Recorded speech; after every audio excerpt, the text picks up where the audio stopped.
So now I have the pleasure and the honor to welcome every one of you to the Copernicus lecture held by Luciano Floridi at this Congress. Luciano, I may tell it a little bit because ironical, is called by my students Big Luciano. Big Luciano is Pavarotti, or was to be Pavarotti. It means he is for us kind of national glory, even if he's now playing or better singing for the Queen. And in this position, he's director of research and professor of philosophy and ethics of information at the Oxford Internet Institute of the University of Oxford. He is, as anybody knows, best known for his work on the two areas of philosophical research, the philosophy of information and the information ethics. Both fields of research he contributed to found and establish among the scientific community, as anyone here can attest. In 2008, Professor Floridi was awarded by the Gauss professorship by the Göttingen Academy of Sciences. It is the first philosopher to obtain this honor. Between 2008 and 2013, he held the research chair in philosophy of information and UNESCO chair in information and computer ethics at the University of Hertfordshire. He's currently Alan Turing Fellow at the Alan Turing Institute. Due to my personal historico-philosophical education, I always like to remember Luciano's first book, Skepticism and the Foundation of Epistemology, a study in the metalogical fallacies published by Brill in 1996. But he definitely became more renowned thanks to his later works, where he presents the result of his research on philosophy and ethic of information. Among them, I remember only the Cambridge Handbook of Information and Computer Ethics that he edited by Cambridge University Press in 2010, the Philosophy of Information, Oxford University Press 2011, the Ethic of Information, Oxford University Press 2012, the On Life Manifesto, and the Fourth Revolution, How the Infosphere is Reshaping Human Reality, Oxford University Press, both appeared in 2014. Thanks to this contribution to the reflection on the infosphere, Luciano Floridi is today the only philosopher sitting in the Ethic Advisory Board of Google, as well as the only philosopher who takes part to the Ethic Advisory Group of the European Commission. Currently, Luciano is Copernicus visiting professor at the University of Ferrara. As you might know, Copernicus graduated in canonic right in 1503 at the University of Ferrara and was in the meantime doing his astronomical observation, paving the way probably to the revolutions Luciano lists in his books. And in this function, Luciano will hold here the Copernicus lecture of this Congress with the title On the Human Dignity as a Foundation for the Right to Privacy. Please, Luciano, thank you very much for being here.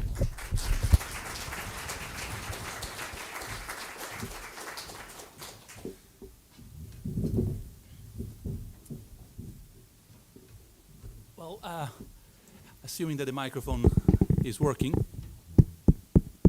assumption not justified, it is working, yes. Well, thank you for the invitation, for embarrassing me with all that introduction. Matteo, thank you very much.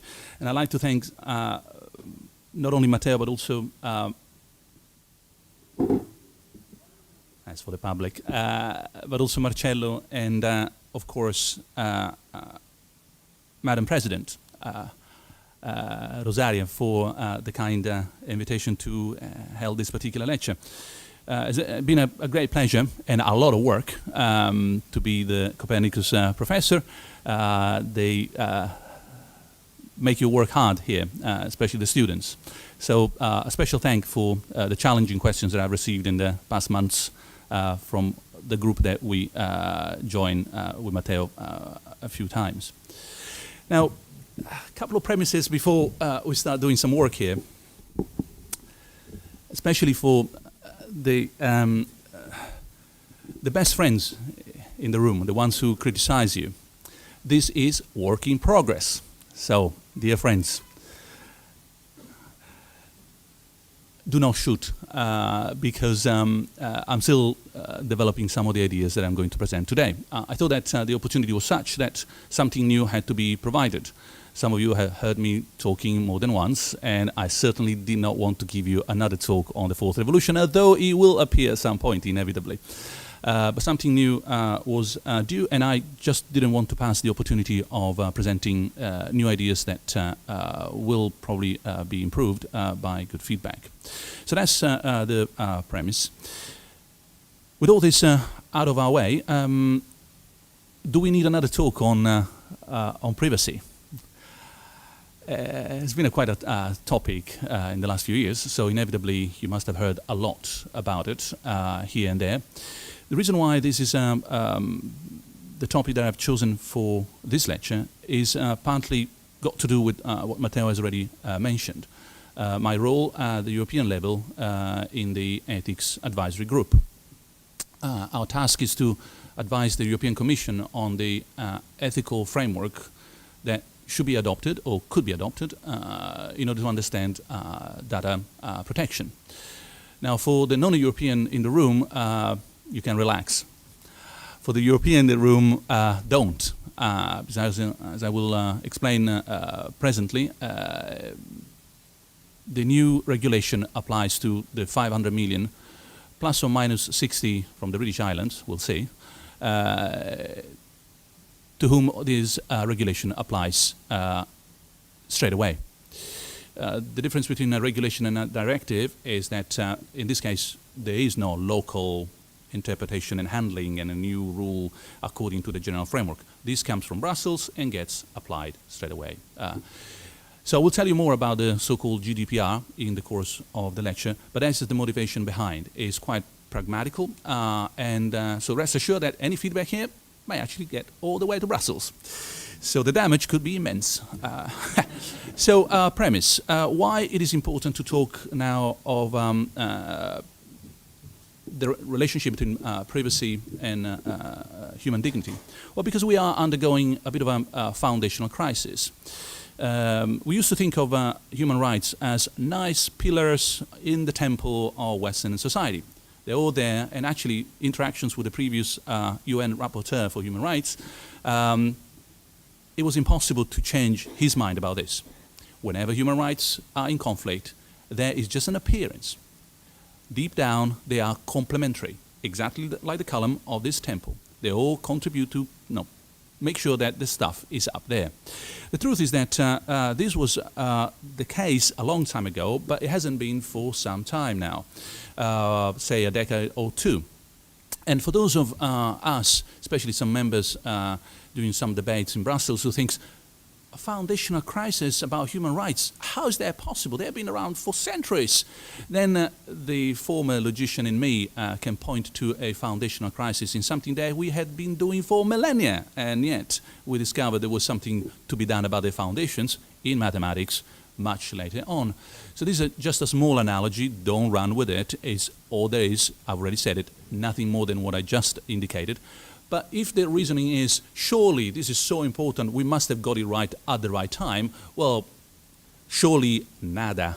No, there is a lot to be done in terms of foundations. Why a foundational crisis here? Why the human rights in general as an answer to what kind of information society do we want to build? Oh, surely, no, that's the recipe. Human rights, bingo. Why that sort of crisis? Well, partly because the space-time relationship that kept those human rights nicely in place without fighting each other have disappeared. And they have disappeared because of the digital technologies.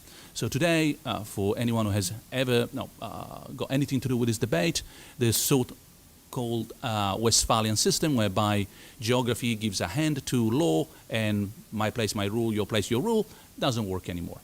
So it's like having a party with friends. You thought they were always going to be good friends among themselves, but you never invited to your house. All of a sudden, they're in the same place and they hate each other.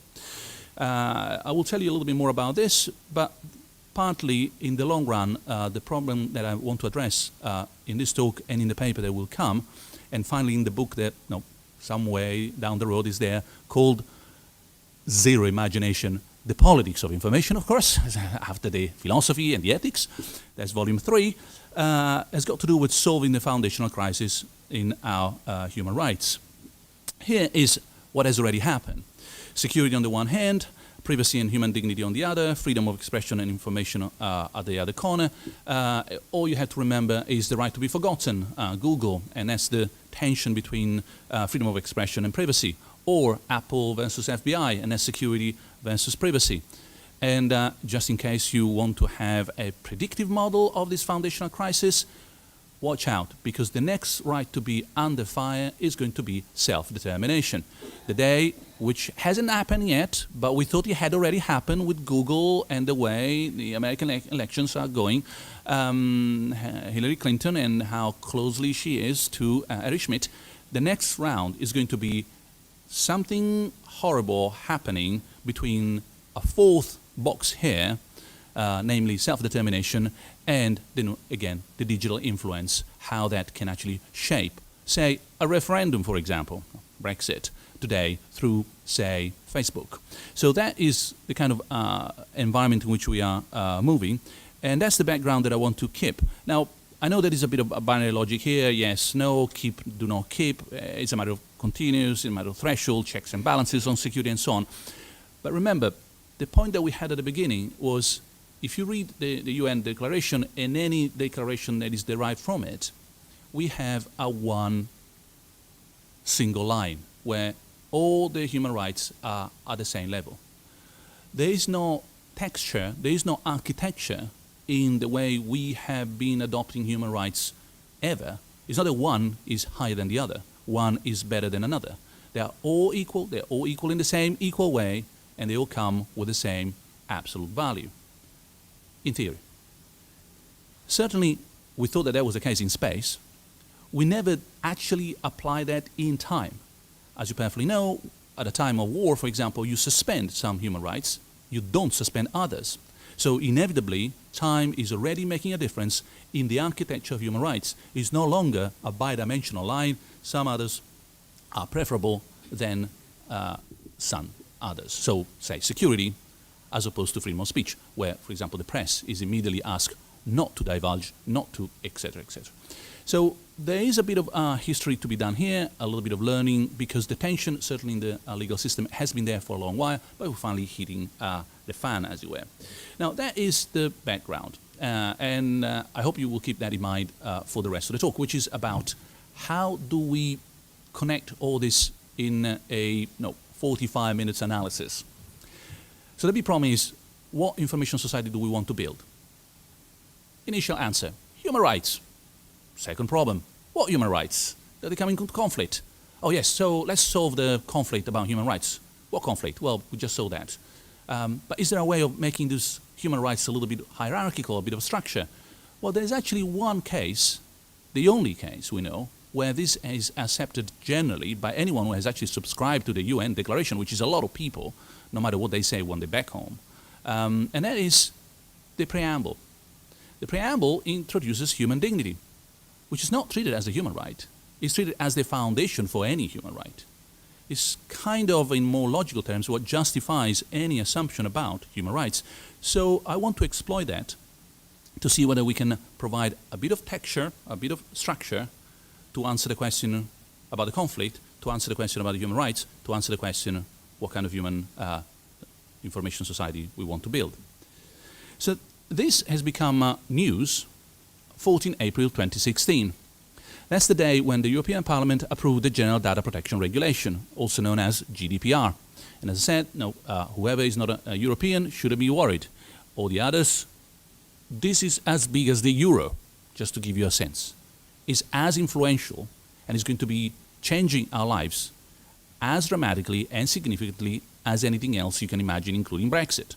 Because it's the regulation that Europe has adopted to do something with or nothing with your data. It's a big deal. Funny enough, in that context, human dignity appears only once in Article 88. And for your pleasure, here is the article. Blah, blah, blah, blah, shall include suitable and specific measures to safeguard the data subjects, that's me and you, human dignity, my italics, legitimate interest and fundamental rights, etc.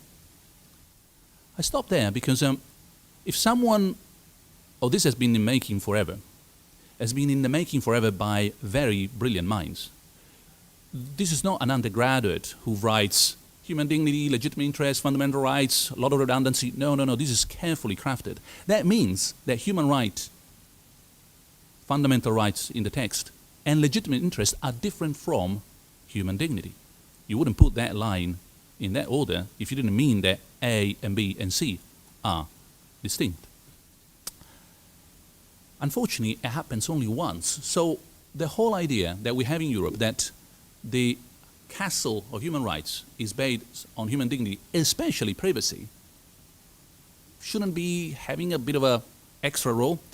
Well, it does when it comes to interpretation. This is the last long quotation I want to now subject you to.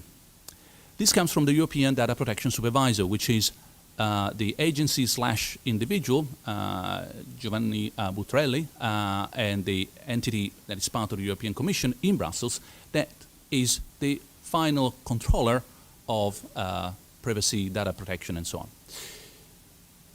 If you read through, and I won't bother you with the whole reading, but halfway through, privacy is an integral part of human dignity. And the right to data protection was originally conceived, etc., as a way of compensating the potential for erosion of privacy and dignity through large scale, etc. So in the interpretation of the GDPR, all of a sudden, human dignity is playing a key role. So how do we start squaring this little problem with the whole domino effect all the way down to what do we do with the information society? Well, the way I explained this last time we were in Brussels with the Ethics Advisory Group was the following. Human dignity is the eye through which you see human rights. It doesn't see itself. It's the lens through which you interpret the GDPR and through which you understand essentially what we do with human rights in Europe.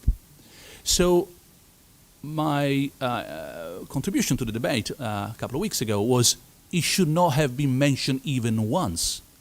The mistake is not that it appears only once, it should appear more often.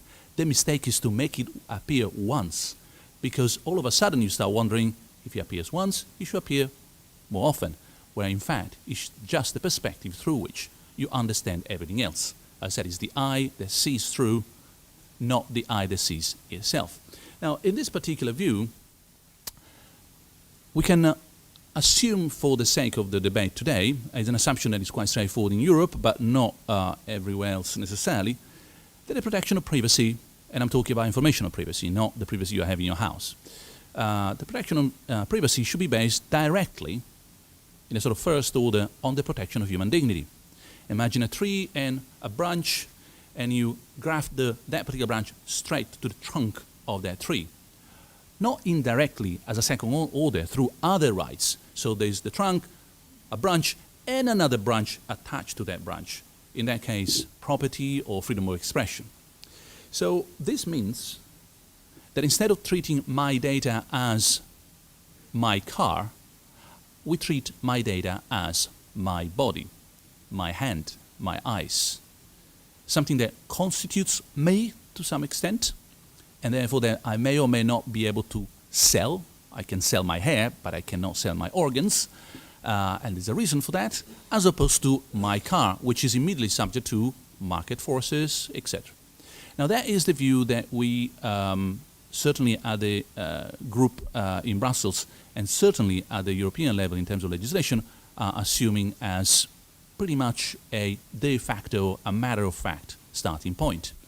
The question is not whether this is the starting point, because it is what does it all mean? How does it pan out? Because you see, that normally, when you start talking about privacy, and say, oh, it's all about human dignity, that's a lovely way of kicking the can down the road, because we don't know what human dignity is in the first place. So you are explaining something obscure with something even more obscure. If you didn't have a clue about human dignity in the first place, that wouldn't help you to say, oh, but this is not what we mean by informational privacy. So as usual, we push and push, and if you're a good philosopher, you don't let it go. No, that's the bone that you are not chewing. And you just push it further and say, okay, well then we need to talk about human dignity, I'm afraid. Now this is something that we don't do in Europe often enough, and that's what the rest of the talk today is going to be about. So now you know why the title. Can we have an understanding of human dignity such that it provides a foundation for informational privacy, so that that informational privacy is understood in a constitutive sense, as we do in Europe, so that that becomes the ground for an architecture of human rights that is sufficient to deal with the challenging issues, the foundational crisis, which once resolved provides the framework for a proper construction of an information society worth of the 21st century. I hope the line now is clear. Now, step by step, we get all the way there. So now with the domino effect. Now let's start from the beginning and how we're going all the way down. Unfortunately, if you start thinking, when people talk about human dignity, what they really mean is exceptionalism. There's such thing as human dignity because we are exceptional. We're better, different, alternative ways of living beings. We're not like dogs, and we're not like companies. Companies do not have a dignity, and depending on how you interact with Facebook, cats don't have a dignity, okay? Sorry, I don't care. I can put the pictures of my cat in any position whatsoever. No catty dignity has been infringed there. Not true for humans. So this exceptionalism, which is part of the history of human dignity in Western philosophy, needs to be analyzed.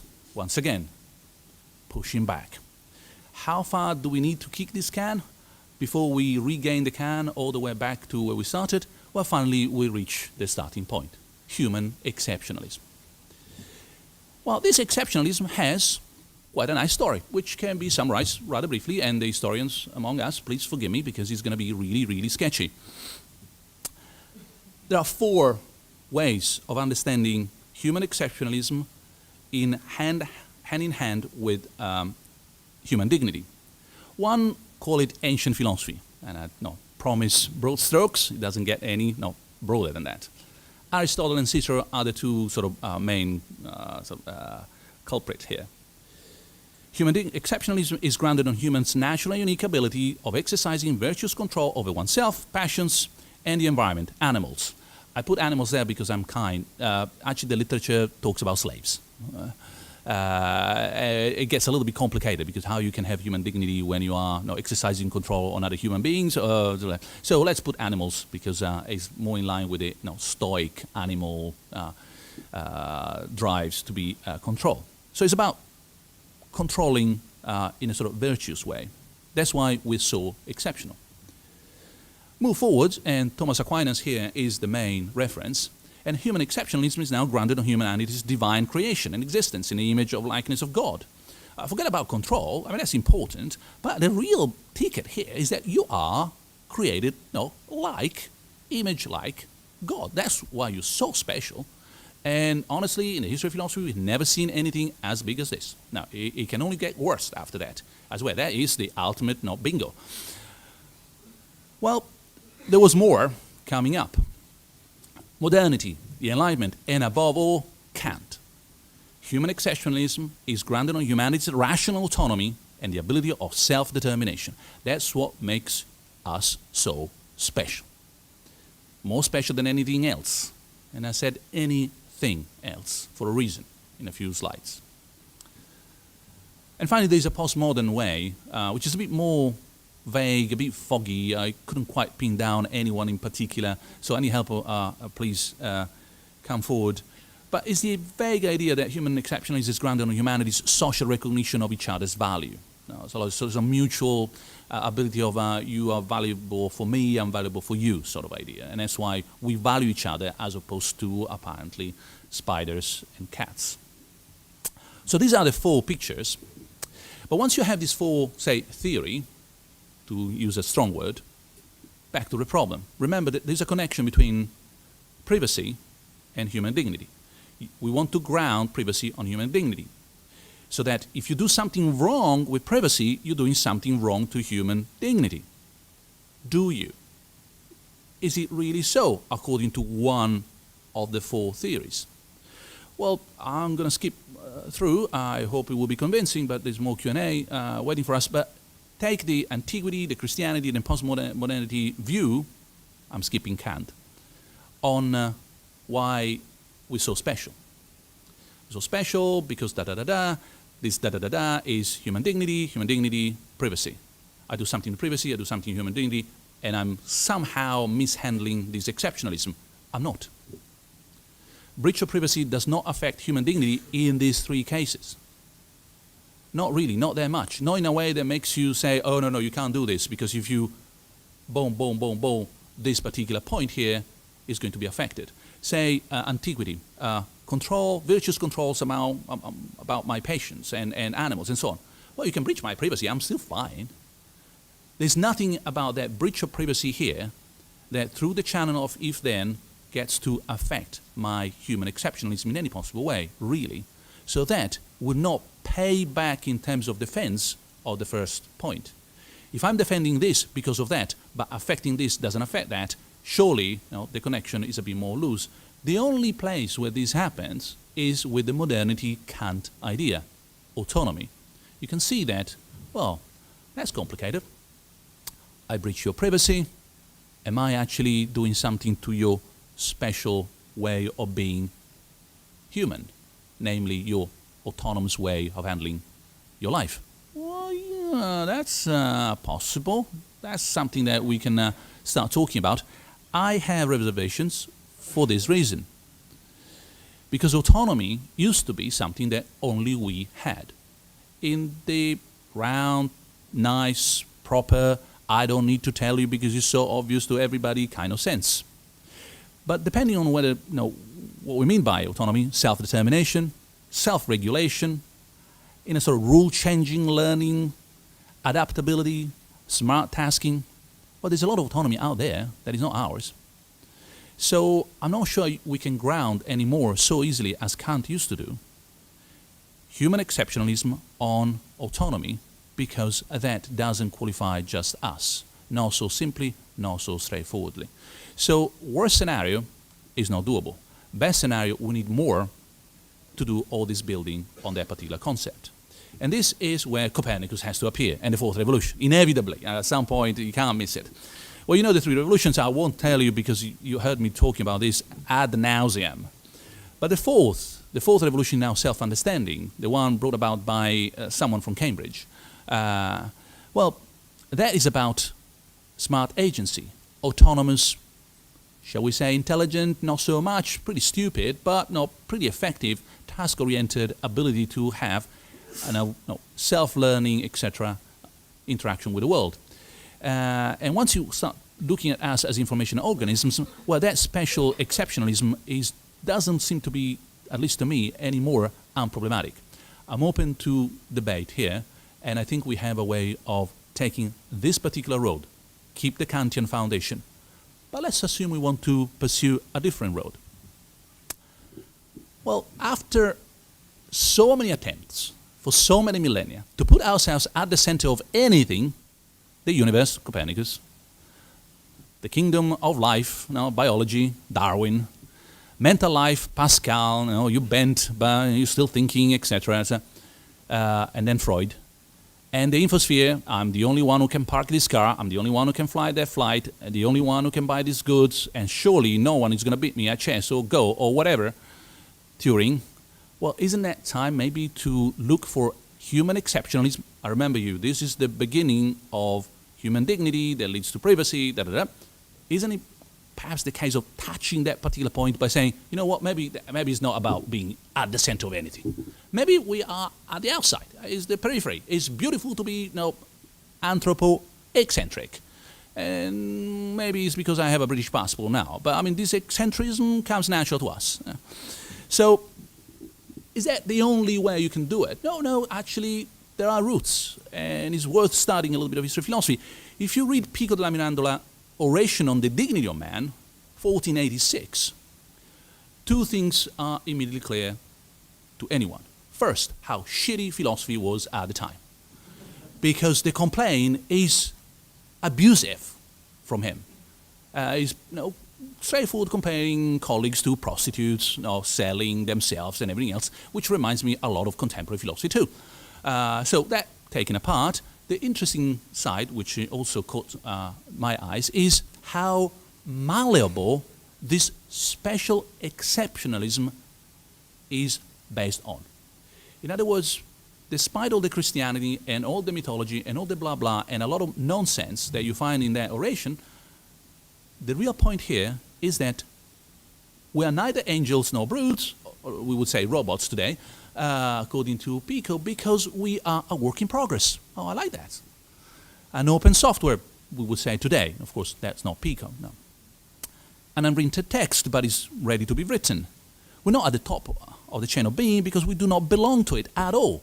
So it's not being at the center or not at the center. We're just outside, and there is no room there. But this anthropo-eccentric view of our special exceptionalism being based on our utter openness, well, that is something that I think we can work on, and I need a word. I need a word that captures this openness of human exceptionalism. And look around, start searching. I think polytropos, or polytropos, is a good word. It's Greek, so that's always a good thing for a philosopher. The poly speaks to anyone, is the tropos that is important. Tropos is not just the place, but the ways in which you've been to place. And the beautiful thing is that it's the first line of the Odyssey, is when Ulysses is described as a man of twists and turns. In other words, polytropon. Now, this Ulysses is open to the world, is really sort of streetwise, we would say, but at the same time, incredibly flexible, constantly learning, but also guiding his own life in different ways. And this kind of old cleverness and new openness, a combination between having seen the world but being ready to go further and see more, I think is what makes us exceptional in many smart and wandering ways. This is the kind of eccentric place in the universe that seems to me to clarify our dignity as a source of rights, but also our destiny as a source of duties, to be explained in a moment. If we, all the way back, remember the domino effect, privacy, human dignity, exceptionalism, what exceptionalism? Anthropo-eccentric exceptionalism based on what a polytropon view, a kind of a Ulysses perspective. Well, in this particular case, does it bite both ways? Because that would be buy one, get two. You get not just the rights, but also the duties. In what way? Well, in the traveler's way. Well, at the end of the day, that's what Ulysses is all about. You've got a traveler's ethics here because we are in the hands of our hosts. We have the right of protection and hospitality when we get somewhere. And that is the kind of expectation that we can exercise when it comes, for example, to our data. That's a long shot, but remember the chain of reasoning. At the same time, our dignity means to be master of our own journeys and keep our identities and our choices open. So, translated today, not being profiled. Because a profile mummifies who I am and tells me exactly that I have to be what I'm supposed to be and keep being what I'm supposed to be. If you are a reader of Harry Potter, you better stay a reader of Harry Potter, because I will recommend to you more Harry Potter. And possibly, ideally, you will never change your taste. And once read the first, you will read the second and the third and the fourth and the sixth and the seventh book of Harry Potter. And at the end of the day, you would not have read Plato. So, because I didn't, I read the first and the second and the third and the fourth, being nicely nudged in that particular profile. But if you keep the road open in a sort of more Charles Sanders Peirce application to self-identity, we're speaking about science, of course, well, this is something that we can cope with. So any technology and policy that manipulates such openness risks dehumanizing us. And there was a bit of a debate before the meeting about how you pronounce that name in English. Silsis was the best I could do. If you remember the story, which is not Game of Thrones, as I heard recently, but is about the Odyssey. So the friends and Ulysses, they get to the island and they never leave. They are identified for what they are, animals, and Circe certainly does not like that freedom. That's why we don't want to be Circe's guests. You don't want to receive those kind of gifts because they come with a price. So human dignity as polytropy, as the ability of being in an openness aspect towards the world in an anthropocentric, modified into anthropo-eccentric ground, That has a right to privacy, has individual control over our own constitutive information. That is the line of reasoning that, believe it or not, we are developing in Brussels. Not in so many words, but that's the agenda, at least on my side. So most of ourselves are narratives. I mean, that's what we are. I mean, we are our own stories. And most of ourselves is written by other forces. Culture, language, the day I was born, the place you live, your colleagues, and so on. There's a tiny bit that is hopefully in our hands. It's the protection of that tiny bit, or that tiny part of openness and malleability that we want to make sure is protected when we talk about privacy as a matter of human rights and human right as a matter of human dignity based on our exceptionalism. You destroy that and you have just created a profile of an individual that is repeatable, etc. So what the technology have done to us, but we won't pursue this today, is that the digital technologies have, of course, expanded the set of vulnerable and malleable individuals. Think about the past. I mean, the number of people who could be vulnerable and malleable before having ICT was way smaller. Today, you can easily modify almost anyone out there, especially if you have 1 billion plus people on your database. But I said, does it buy both? Does it buy not just rights but also duties? Well, the duties of a guest, what are they? Well, care and respect for the other. I mean, you join a house and you want to make sure that you don't make a mess. So the caring stewardship, which I discussed elsewhere and I've discussed with some of you at length in other context, turns out to be beautifully counterbalanced as a counterpart of the right to privacy. And as far as I know, that was something new that hadn't crossed my mind. I had never connected an ethics of care, say, for example, feminist ethics, medical ethics, environmental ethics, to a duty to respect privacy. But clearly, if you are a traveler, those two things start getting seen as two sides of the same coin. And within a philosophy of information, if human nature is constituted by your informational patterns, then nicely and coherently, breaches of those patterns is means breaching the very essence of who you are. It means transforming you into someone else that perhaps didn't want to be. That's where Kant starts becoming more an ally rather than an alternative. On privacy, and we're coming towards the end of the talk, there's something to be left in terms of so why are we so special? If we are special, not because we are at the center of anything, and we're not special because we are God's creatures, are we still special in any possible way? And I can hear immediately the naturalization of all this. Oh, we're not special. I mean, there's no difference between you and the usual gorilla, whatever that is. Never met one, though I met a lot of people acting like one. And your dog. No. Seriously? Really? How many cats have you seen around having these kind of conferences? Get a grip, a real big grip on the fact that we are different. We don't have to be different because of religious reasons. We can be different in an anthropo-eccentric way in terms of a mistake. So finally, especially to the colleagues who are so inclined to naturalize, and I sympathize with the instinct, our exceptionalism, a reminder that our exceptionalism doesn't have to be because we are cooler, better, more on top of anything. No, it's because we are outsiders. We shouldn't be here. We are a glitch in the system.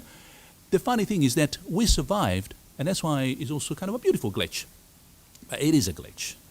So for the more Java-oriented people in the room, a non-fatal exception. That's what it is. That's what humanity looks to me here in this universe. A non-fatal exception. It did happen and survived, accidentally. And in fact survived so well that miraculously, quote-unquote, is getting better at surviving so far. Because if we destroy this planet, well, this beautiful mind of ours won't have had any survival value whatsoever. No. So in that context, we are informational organisms, and as such, our lives and identities are informational. That's what you would choose if the only alternative in front of you in a far future where we replace your body, you keep your mind, we replace your mind, we give you a new body. I want to see how many people go for new body, someone else's mind, as opposed to, oh, I keep my mind, no matter what body you give me. I mean, it's like, it could be a can of tin, I don't care. If it is my mind, I'll keep it. I'll keep it anytime. Because that will be me, my information, my fears, my passions, the language I speak, the memories I have, the relationship I've always interacted or not, etc. That's me.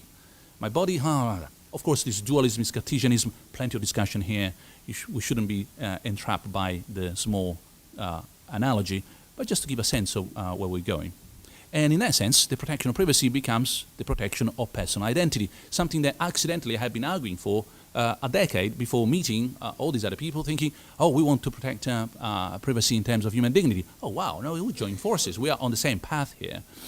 It's not a matter of philosophy of economy. It's a matter of philosophy of mind. It's about personal identity. It's not about personal property. That is where privacy cuts deep. If that is the case, well, then zero privacy is like pinning down an open life onto the mounting board of a profile. And that is exactly this sort of butterfly analogy I want to convey. You pick someone and you pin it down to that individual. You control it. In fact, you kill the exceptionalism in that individual. The ability to have a different life, to change, to modify, to be, in a way, Kantian, the ally, in control. So zero privacy, I'm sorry, Facebook, is dehumanizing. And anyone who doesn't agree with this is probably not from Europe, because that is the view here. And I don't mean that is necessarily the right view, but it's the view that we are dealing with when it comes to the GDPR, the data protection that we're going to implement. And as such, privacy must be defended as part of human dignity, not as part of human property. With this, a conclusion, and I'm done. There's a bit of a problem, because you always want, well, suppose for a moment, and I've seen so many skeptical faces. I'm glad that you don't see all the other faces that I'm seeing. It's like, really? That's so unconvincing, complicated, suspicious. Like, okay, let's assume that for a moment, just for a moment, you're being nice. Come on, you can do it. Concede all this. There's a problem. What's the problem? That if everyone is around something, what is at the center? It's kind of stalemate. If you play chess, there is a natural stalemate, by the way. Nobody moves. It's like two people at the restaurant. No, you first. No, you first. No, you first. And nobody gets in. And it's like, oh, come on, someone has to go. But, and allow me now, I'm trying to be light, but it's quite a Whiteheadian fundamental turn that we're taking here. What you can do, say, between wife and husband, who is at the center? Nobody. The marriage is. Little trick. You don't put a something, the relator, at the center, you put the relationship at the center. And everyone else contributes to that relationship. At that point, is friendship at the center, not the friends. Is politics, capital P, at the center, not that party, not the other party. Wouldn't that be beautiful? It's a bit utopian. But the stalemate doesn't really occur because something is at the center, is the relation, not the relator. So the anthropo-eccentric perspective that I'm trying to convince the European Commission to adopt, the damage we can do now, is such that you would put a relational philosophy, which has a bit of a taste of a process-like philosophy, that's the Whitehead, another Cambridge man, in mind as a background. It's doable, and hopefully after the Q&A, we'll see whether this makes any sense at all. Thank you so much.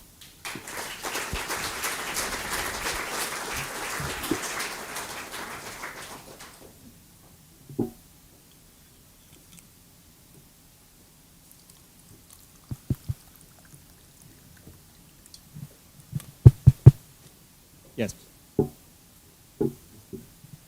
Thank you very much. I appreciate this talk very much. But I can't hear. No, indeed, it doesn't. Try again? Can you hear me now? Yes. Yeah. Okay, then I can sit down. Yeah, I liked all the talk very much, and I like also this reference to the man as a traveler and the importance of his history. Because indeed, sometimes when speaking with friends who deny this exceptionalism, and by talking about, well, but men as a society, and oh yeah, also animals have societies in their ways, And then I thought about the fact that, okay, but we have history. We have a we history, fashion, architecture, whatever. And also we conceive ourselves as we Juventus supporter, and animals don't do that.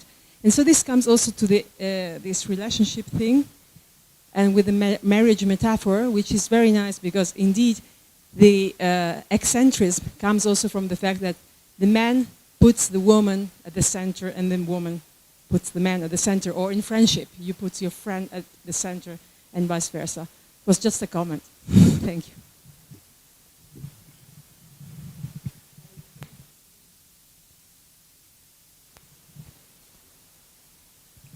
Allora, thank you, Luciano, for this very interesting presentation. I didn't know, ciao, I didn't know that now you moved to politics, which is very interesting for me. And I have a question. I agree on most of what you said. I have a question about the possibility of supporting the diversity of the human being. Don't you think that this informationalism turn was the problem, was part of the problem? Diversity of the human beings is based on the fact that it's not digital. Mm-hmm.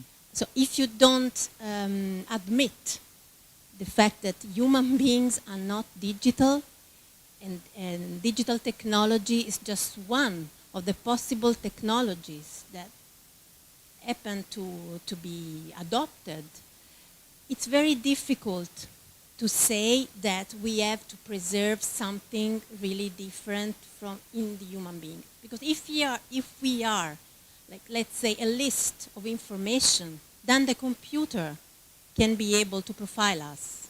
The fact is that we are not a list of information unless the computationalism transform us into this list. No. Thank you.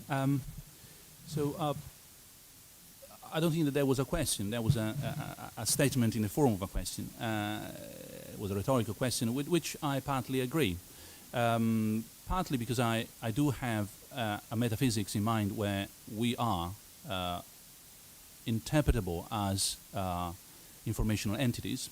I said information, I didn't say digital, and I'm very careful about making sure that the informational nature of an individual is not mistaken for the digital profile that says something about my ID. I wouldn't dream about that. If you really struggle with that, think of a Leibnizian monad, if you really want to have something a bit more solid, so to speak. But apart from that, I don't think we should confuse computational philosophy with informational philosophy, the digital with informational. That is bad philosophy to begin with. Once you have that degree of confusion, anything can come out of that. But I'm not saying that we share that confusion. I'm just saying let's stay away from it. The comment that I would like to make is even if we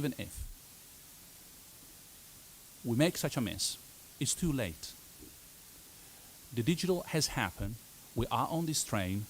We may not like the train, but we better decide where the train goes. Stopping the train from going, making sure that the train never happened, that the digital didn't occur, that seems to me unrealistic. So I have, as I said, a twofold position here. I don't think that that is the way forward to go. But even if you were, I wouldn't be too optimistic about reversing the wrong culture that we have now in terms of the digital interpretation of personal identity. I don't think that I wouldn't support it, but insofar as it is so general and what is in the, say, in the newspapers, I think we have to manage it rather than eradicate it because it might be too late. It's more like sort of managing the environmental impact that we have had on the world. Saying that is bad doesn't solve it, although it is bad. Yeah. So I'd like to answer your human-centric criticism. I think this is a comment. I see the robot building as similar to the ancient Greek building of pyramids. All social resources go into building pyramids. The pharaohs are the IPO oligarchs in the US and Silicon Valley. The priests are the builders of the robots. And there's no double-blind experiments about the success of robots. There's forgetting the Lighthill criticism, Cambridge professor. And the result is a worldwide failing economy. So it's a comment. It's a comment, okay. Thank you.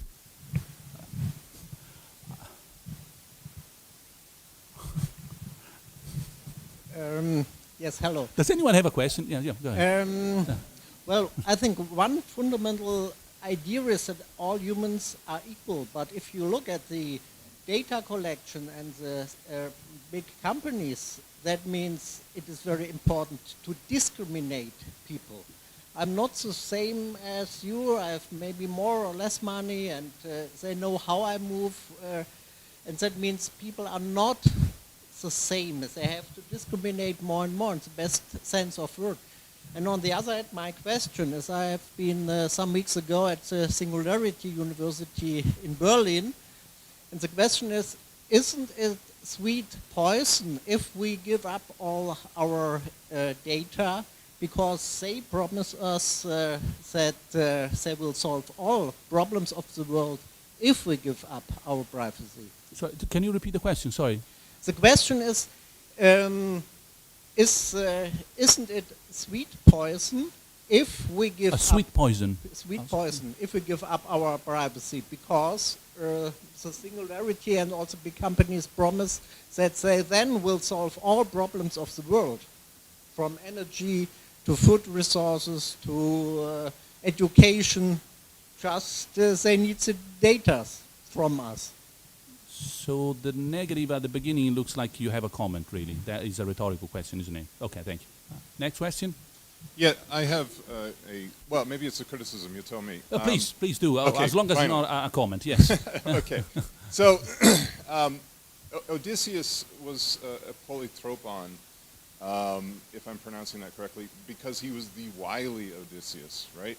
He was exceptionally clever. He was able to work he wasn't the biggest, the strongest on the battlefield. He was just the smartest person in the area, right?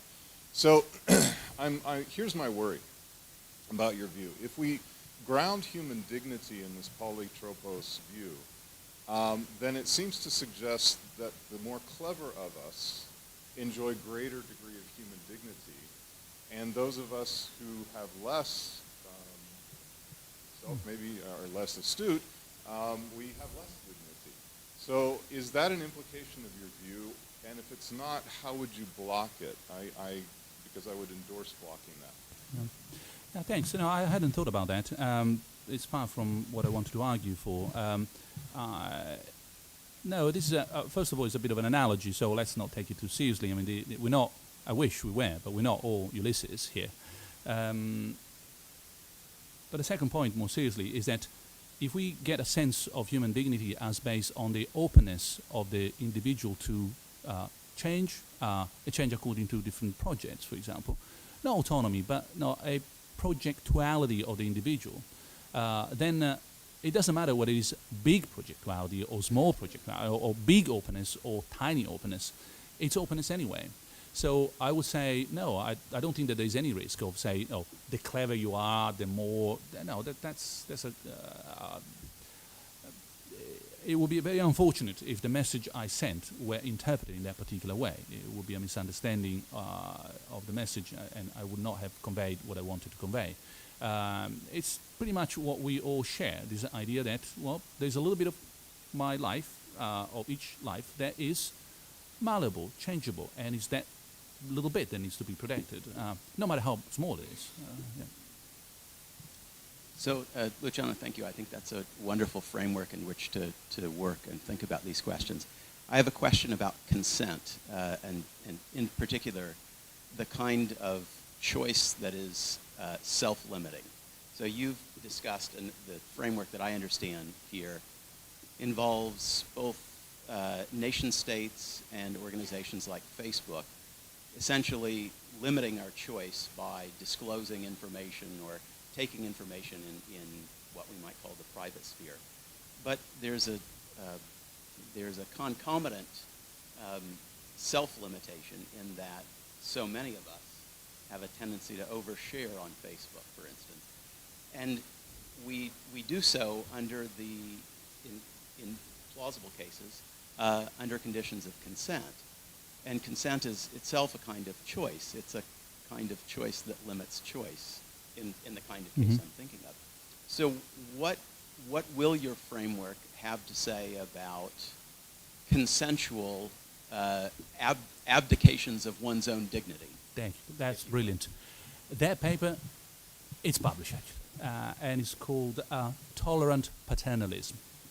We need to find a way of exercising some paternalism at a level such that, which is not for today, because it will take us another lecture, and it's not really another hour for discussion, but maybe later.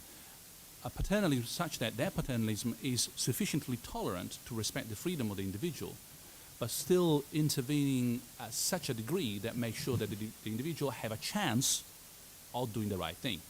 So in that sense, I'm against, in that particular paper, which you find online, I'm against privacy by design, for example, because I find it too paternalistic, but I'm in favor of an informational interpretation of that design by saying, before you do this, you have to decide on this particular point. Now, at that point, I'm not saying that, no, we should respect the peculiar nature of the individual at any cost. I'm saying we should respect it by default to begin with. If then you and I want to make a mess of it, we should live in a society that allows us to make a mess of it. And that's the tolerant side of it. Unfortunately, the equilibrium between paternalism and toleration is rather subtle and not for now, but that's the direction. And that is a very, very good point. Thank you. Well, I have at least 6 questions. I guess they are the last. The people have already raised their hand. It's done, but they have to be, please, very short in the questioning. And also, I ask you to be short in answer, because we have to move forward to the symposium. Please. Thank you very much. That was very helpful. My question has to do with your interpretation of Kant's position.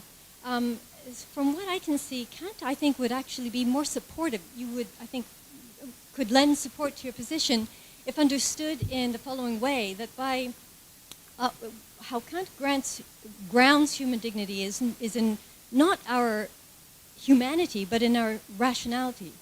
We're exceptions because we're rational beings, not just because... and that's fine. We can then, in fact, Kant recognizes that human beings are not the only kinds of rational beings, that robots or aliens or angels or gods or whatever could also be rational beings. So on your view then, but by rational he means, and by self-determination he means self-legislating, but by self-legislating he doesn't mean just doing what we want, but rather doing what the moral law tells us. So we're self-legislating in that we can legislate the moral law. So there's a moral dimension to Kant's position. Is your position completely, is that moral dimension completely lacking from your position? Mm-hmm. I get the sense there's a moral dimension here. You want to be able in the end to say that disrupting, ignoring our privacy is not a good thing. So that is the bit in progress. I think that Kant can be interpreted and used as an ally, as I said. I still find it highly suspicious when Kant starts talking about all that rationality and self-determination, the ability of the individual. That sounds to me total science fiction. Really? Have you ever walked out of Königsberg, my dear? Because I don't see that rationality in the world. We're just going to vote for Brexit, as that's so intelligent of us. So all that rationality, that is so much the Enlightenment, sounds to me beautiful and totally unrealistic. Even economists, they don't believe in it anymore. We're the only bunch in the world that still think that human beings are rational. Come on, get a grip again. Where is all rationality? So, yes, beautiful. I wish you were that way. But no, next time the same individual buys cigarettes and a lottery ticket in the same go, at the same bar. That's the human rationality. Chances of dying of cancer, huge. Chances of winning lottery, 0. And you're spending money on both. That's the Kantian agent we're talking about. So, no. I'm afraid that's a beautiful, beautiful philosophical project that has no traction in the real world. and I want to have something that does work in Brussels. So on that front, I love Kant. Trust me, it would be great to have him as an ally, but I'm afraid I might be selling an Enlightenment project that it has no realistic opportunity to win the battle at the end of the day.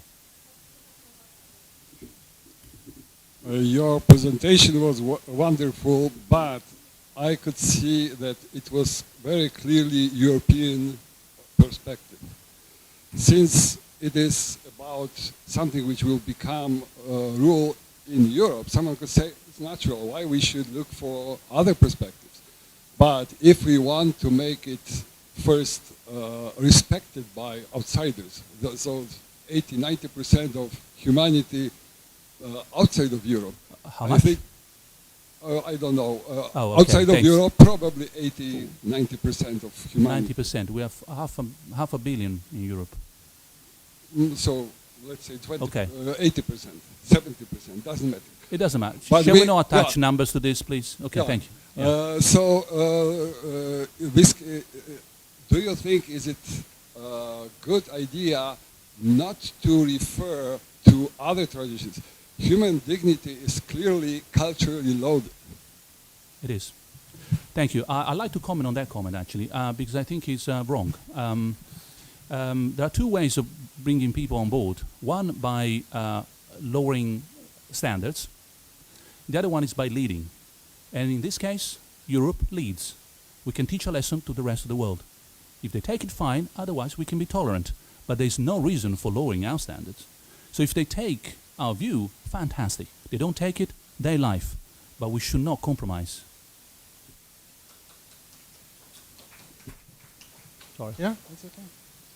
Okay, Luciano, thank you for your talk, and I really appreciate the reference to the origin of modernity, to Pical de la Mirandela, which is, I think, very helpful for today. My question is concern your recommendation to the European Commission, because you say, okay, no privacy is no human right and not human dignity, and I perfectly agree with you, but full privacy is really problematic.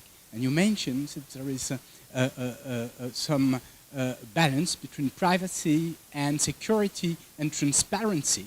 And I think it was clear in your slide. And so the problem nowadays with European Commission is that they want to have full privacy. For instance, you remember that there is the idea that personal information should be erased except if it is of historical interest. But we don't know in advance what is the historical interest. So what was... Scientific or statistical. Yeah. Yeah.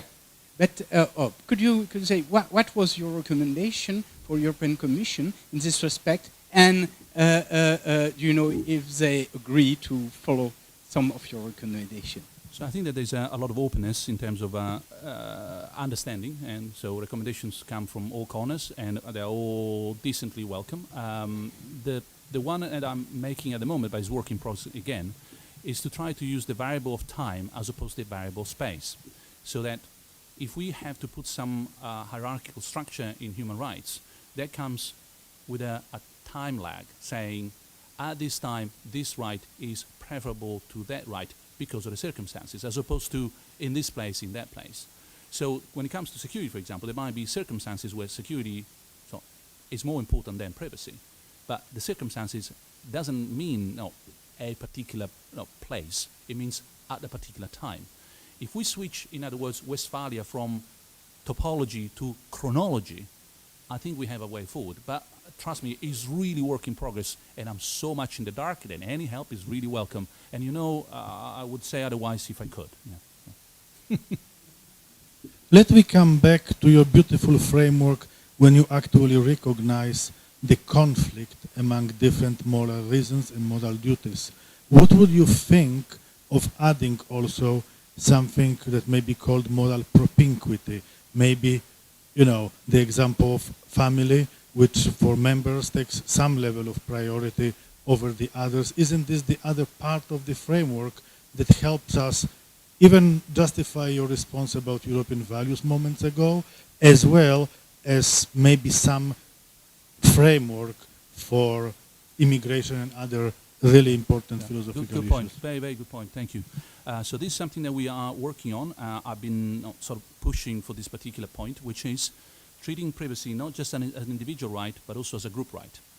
And when it comes to groups, you start immediately hitting into a completely different literature, which has been around there, in terms of, do groups have rights? Do have they rights in terms of their rights or its right? I hope you see immediately the difference. Has a right as a group, or because all the members of that group have a right, which therefore provides the right overall. And if you want to know at the moment, but then again, work in progress, please, suggestions are welcome. I'm pushing for its right. I'm saying, look, we should really consider the possibility of having privacy as a group's right as a group. So a whole ethnicity, for example, will have a certain right of privacy as ethnicity, not because of you and me and so on. So that's the idea. Yeah. But thanks, that's a very important point. Well, the last two questions, please, as concise as possible. I find the general shape of your presentation intoxicating, but as a formalist far exceeding the metrics that you applied to Kant in order to dispense with him, I have to ask you whether you're prepared to abandon this project. Mm-hmm. And the reason I ask that, let me contextualize that a little bit. You are capable of remarkable rigor in philosophy, as we all know. You said this was preliminary, and it is. But clearly the punchline is the notion that our informational natures are impacted by invasions of privacy, certainly zero privacy. Mm-hmm. Are you sure that that's actually going to be, in the end, sufficiently, perhaps consistent, but are you sure it's going to be sufficiently rigorous to handle the burden you want to place upon it? Our informational natures, at least according to some construals, are rather large, and this relates to Jean-Gabriel's point, I think. I know that your eyesight's not 20/20. I know that you prefer gray, conservative, charcoal gray suits. I think there's even a pattern of blue in the shirts that you wear. I think I have some general notion of the attributes that maybe are even in your mind, but that's not an invasion of privacy, right? So, again, my question is, in light of this, are you prepared to abandon it, or do you just commit to it and go with it no matter what? No, thanks. No, this goes back to a completely different topic, which is what it means to describe an individual as an informational organism. And there, for the sake of brevity, I can only provide an analogy. In the same way as something is not constitutive of me in my body, not my nails, no, which I grow and I cut, not my hair, which they grow and I cut, and I'm still me and I don't care. In fact, I'm changing a lot of cells anyway, and it's still me. Likewise, my informational identity is not generated by the shade of blue on my shirt, and certainly not by, say, the name I bear, which is totally accidental. But there is a constitutive group there, a kernel of information which I know it's me. And if you take that away from me, that will be a different me. Now, it's fuzzy, but it doesn't mean that it's not there. So the difficulty in terms of rigorous analysis is there, and I admit it immediately. But it's the difficulty in saying, well, is it the same kernel for, say, Alice and Bob? Or do we talk about something absolutely untouchable? Or, for example, my sexual orientations are kernel for me, but not for someone else. That is an open question which I don't have an answer to. But the question that I have an answer to is, surely not everything about me is constitutive of me, not in any possible way. So I'm happy to be way more subtle and flexible in terms of how much, what, exactly when, and so forth. But I will still pursue the idea that that's what constitutes me as me. It's pretty much the idea, the fancy sort of, sci-fi idea that you sort of transport your mind somewhere else. If your mind is that informational blob, well, that's what it's you. So at some point, I think I'm making a very trivial point, to be honest. Yeah. Thank you very much for this wonderful talk. I have also a bit of a critical query regarding the development of your theoretical line here in this thought. You started off by saying that whilst you're not sure whether Kant and modernism might be relevant. You were sure that antiquity and Christianity don't really create that link between violation of privacy and violation of dignity. But you use an awful lot of antiquity in your argument, and an awful lot of exceptionalist arguments, which have a bit of a Aquinian ring in my ear. So I do wonder, is there the potential of an inherent contradiction in your theory? Oh, I follow until there's a potential contradiction in you. Can you tell me where the contradiction? No, so I really didn't grasp the last point, please.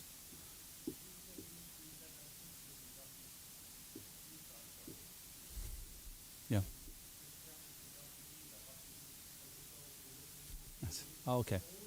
Yeah.